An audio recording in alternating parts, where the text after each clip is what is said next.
we just stay here, 'cause in this kind of weather, Kami dan come right on home Halo, aku Kiran. and make yourself comfy. aku Jenny. Lay your head on me. Halo, aku Aura. It's over, 'cause nobody's in the Halo, aku Siska.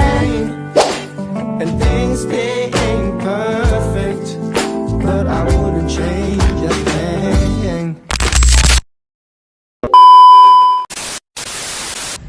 Teman-teman, di sini aku akan menceritakan isi dari kitab Nahum.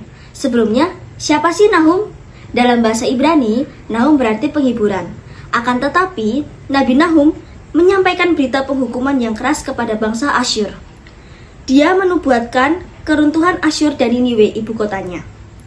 Selama 200 tahun, Asyur merupakan kekuatan paling tangguh di timur dekat kuno. Asyur menaklukkan banyak bangsa, termasuk bangsa Israel. Mereka telah membuat bangsa-bangsa yang kala itu menderita. Mereka membebani dengan pajak yang begitu besar. Kerajaan utara yang dilemahkan oleh pemerosotan spiritual dan para pemimpin yang lemah dan korupsi dipaksa untuk membayar upeti yang besar. Bangsa Asyur yang kejam ditakuti dan dibenci oleh dunia karena kekejaman mereka yang memperlakukan tidak memanusiakan manusia. Catatan bangsa Asyur, mereka mengungkapkan bahwa mereka menusuk tawanan mereka, mengikat korban, dan mengkuliti korbannya dan menyiksa korban saat masih hidup. Kulit korban mereka dijadikan piala kemenangan. Kejam sekali, bukan?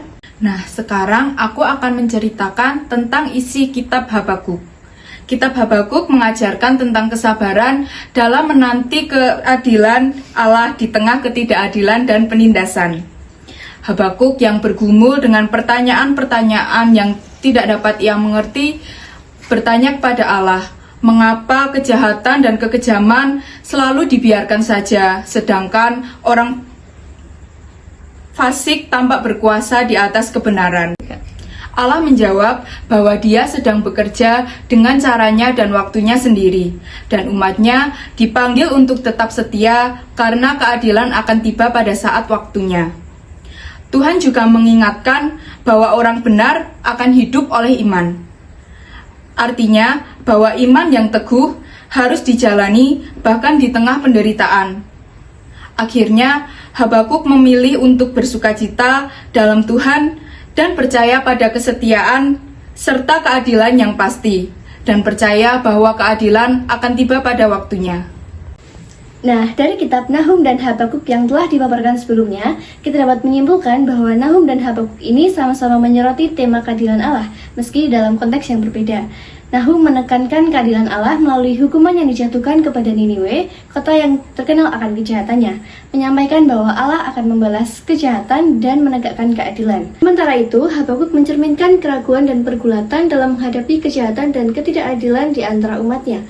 Bertanya, mengapa Allah membiarkan orang fasik berkuasa? Allah menjawab bahwa keadilannya akan terwujud dalam waktu yang tepat. Keduanya menegaskan bahwa Allah adalah hakim yang adil. Meskipun kadang terlihat lambat dalam memberikan keadilan, dia pasti akan memenuhi janjinya. Dalam kitab Nahum, banyak sekali ketidakadilan yang terjadi di Indonesia yang membuat resah para masyarakat. Contohnya, ketidakadilan dalam hukum, penindasan bagi kaum-kaum minoritas, dan korupsi yang merajalela. Isu-isu tersebut membuat kita semakin bertanya-tanya seperti Habakuk. Kemana sih Tuhan di saat kita seperti ini? Tetapi, dalam pelajaran Habakuk sendiri, kita harus lebih sabar dan iman yang semakin kuat untuk menghadapi masalah ini. Walaupun mungkin keadilan itu datang secara terlambat, Tuhan tidak akan meninggalkan kita, karena Tuhan mengerti di mana porsi kita untuk menyelesaikan sebuah masalah.